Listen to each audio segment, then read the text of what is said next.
Good evening, Bahamas. Coming up tonight. The Bahamas to claim nearly $11 million in hurricane insurance. Mandatory evacuation legislation could be tabled in Parliament by next month. Plus, Japan joins relief efforts.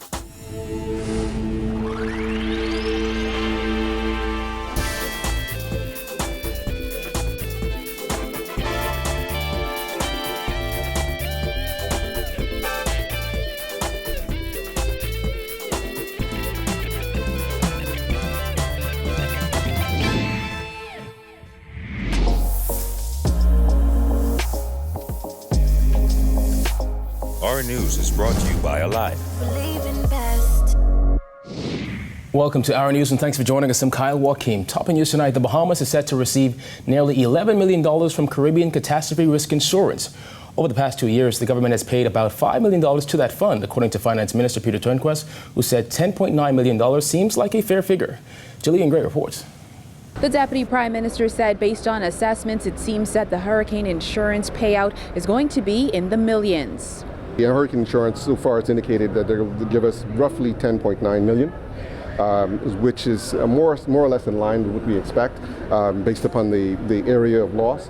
But we're going to be looking at that ourselves just to make sure that the formulas that they've used make sense and they're in line with our thinking. But that is just the insurance part. We still have to look at the rainfall coverage to see what we can get from the rainfall coverage also. Finance Minister Peter Turnquest said the money government will receive from the Caribbean Catastrophe Risk Insurance will greatly assist in relief efforts. An international assessment team is set to visit the Bahamas within the next 2 weeks to put a price tag on estimated damage.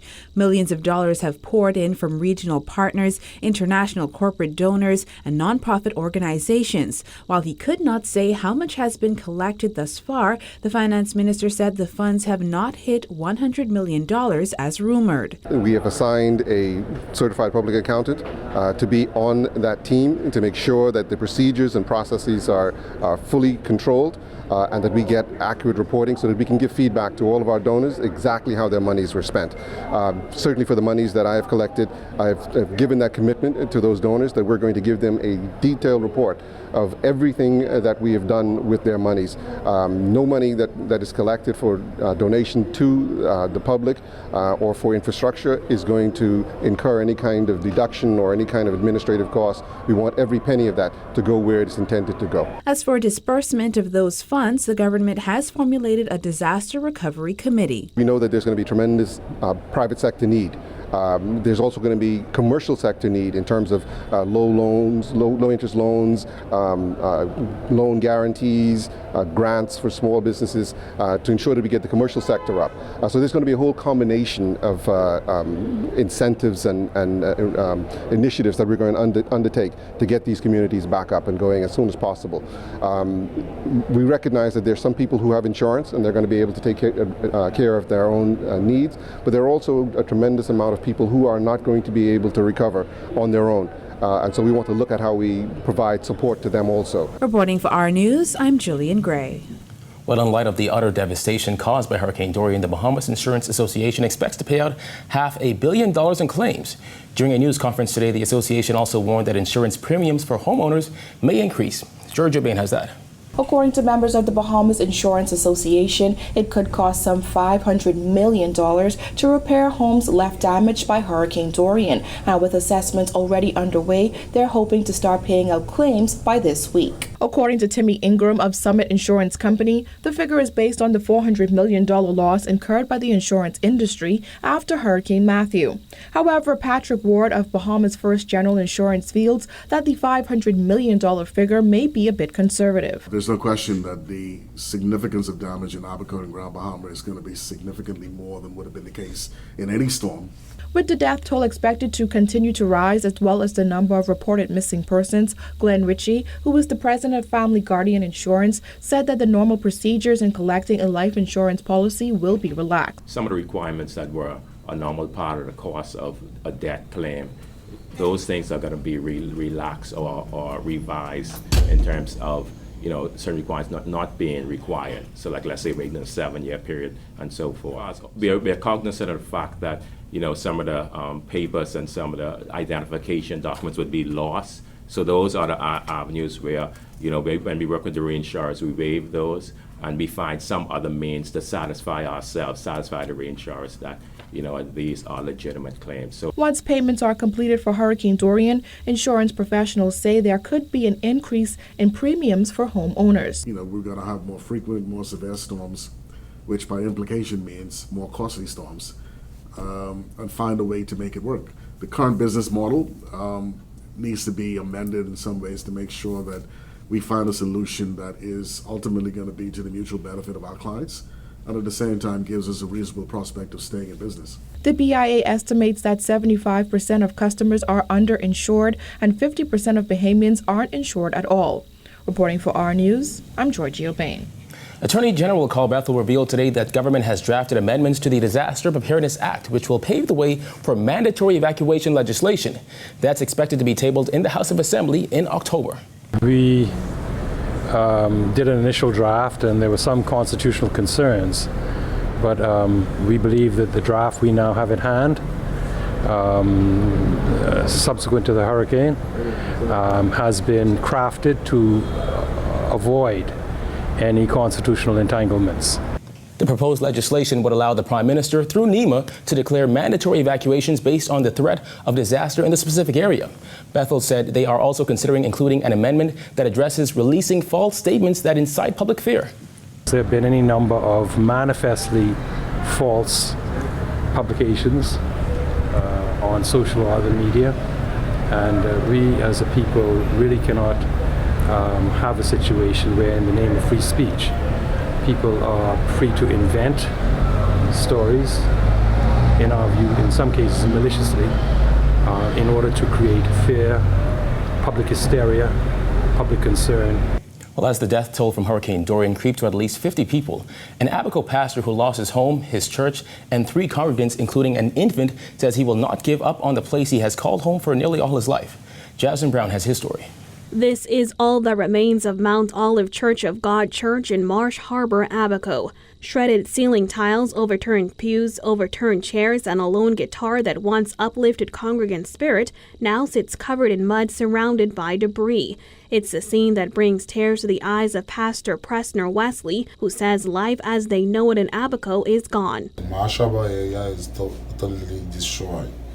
Like my family house, my roof blew off, my church gone, and the whole community in Marsh Harbor, the modern PGNP gone, Milfreetown, Danistan, Hopetown, everywhere in Abaco is gone, everywhere. All the businesses, everything gone. The banks, everything is gone. He says what is even more heartbreaking is losing some of their church members. I have 3 people in my church so far dead, passed away. 1 baby and 2 other women. Wesley, whose home once stood in Central Pines, Abaco, had to be evacuated with his family in the middle of the storm as Dorian tore apart their home. He says while they lost all worldly possessions, he, his wife, and 4 children, who range in age from 16 to 4 years old, were lucky to escape with their lives. In fact, a day after Dorian devastated Abaco, he says they met an American aid worker who helped his family evacuate to the United States. Wesley says staying behind was one of the hardest decisions of his life. My wife said, baby, let's leave. I say, darling, I cannot go anywhere. If I find a way for you all to go, I don't mind you all leaving, because I was thinking to send them here to Nassau, and then I stay out there. She said, I'm not leaving without you. I say, darling, once I get you all safe, I got thinking about the other families. How they survive, how many person life missing and all that. Since then, Wesley has been on the ground working with the National Emergency Management Agency and their foreign counterparts, helping to get people out of Abaco. He has also assisted officials as they recover bodies from the mud and pigeon pea shanty towns. Many of those residents were his church members. He says the situation there is incredibly tragic, and he has seen with his own eyes bodies being bagged and taken to a makeshift morgue. Yesterday, before I leave, we was on the mud, and we find 4 more bodies. 4 more bodies rescued, and then so all that thing gave me motivation to see. Thank God I wasn't leaving, because if I was leaving, who was gonna be there for them. Wesley, who is currently in New Providence, says he only plans on staying in town for a few days before heading back to Abaco to help the 200 or so people who he left behind. Reporting for our News, I'm Jasmine Brown. 1 week after Hurricane Dorian reduced Abaco shantytowns to rubble, chair of the Shantytown Action Task Force, Young Folks, noted that if government had its way, those shantytowns would have been gone in July. A 2018 survey of Abaco shantytowns revealed there were 915 households in those communities and just over 3,000 residents. By July 31st of this year, we were supposed to deal with the shantytowns in Abaco, all 4 of them. That's the Mud, the Pigeon Pea, Sandbank, and Farm Road. Oh, and 5, also Elbow Key. We're still awaiting the court to make a decision on what to do. The committee is ready to move as soon as the injunction is lifted. An injunction was filed in August by the lawyers of New Providence shantytown residents, preventing the demolition of shantytowns on New Providence. Over in Abaco, the government had set a deadline for July 31st, 2019 for residents of those shantytowns to evacuate. Though some residents of the Abaco shantytowns have been evacuated since Hurricane Dorian hit, Abaco residents claim there are unrecovered bodies beneath the piles of rubble in communities like the Mud and Pigeon Pea. But the primary motivation of the government by establishing the Shantytown Action Task Force was the well-being, safety, and health of the persons living in the shantytowns. And we emphasize this throughout. Meanwhile, Attorney General Carl Bethel says government is concerned about the possibility of fraudulent claims of lost documents. We are implementing due diligence on claims to ensure and to cross-check. Certainly in terms of birth certificates, to cross-check against the database of the National Insurance Board so that we are able to minimize the extent to which people may fraudulently claim to be other people in order to obtain birth certificates. The National Emergency Management Agency on the defense today as members of the media seek more answers on what is happening with relief efforts.